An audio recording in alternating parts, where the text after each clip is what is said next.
Does it matter who you are listening to in this world? In fact, King David, when he wrote Psalm chapter 3, he is on the run from his son Absolom, who is trying to take over the kingdom.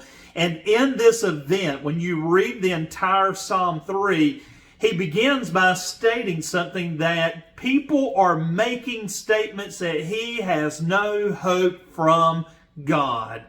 But I love what David does. David does not listen to those who are trying to distract him or discourage him. David keeps his focus on God. And his focus is on God because he states that God is his shield. God is the one who surrounds him. It is not that God might be my shield, but David affirms that God is his shield. And then he goes on to say that God is his glory.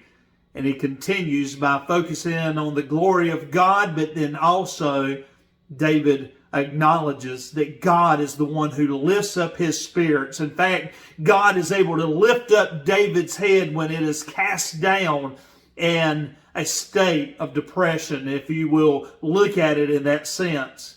And so this week, I encourage you that you might have those that say that God has abandoned you because you're going through some type of circumstance. But remember David.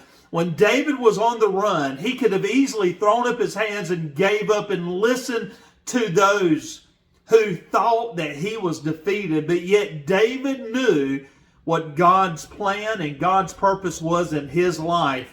And he remembered that God was his shield. He remembered of God's glory, and he remembered that God would lift up his spirits. And so, what will you do? Will you listen to those who are trying to tear you down? Or will you keep your eyes focused and listen to God through his holy word, because he's ready to restore you and ready to lift you up for the days ahead? May God bless you, and thank you for watching Transforming Lives.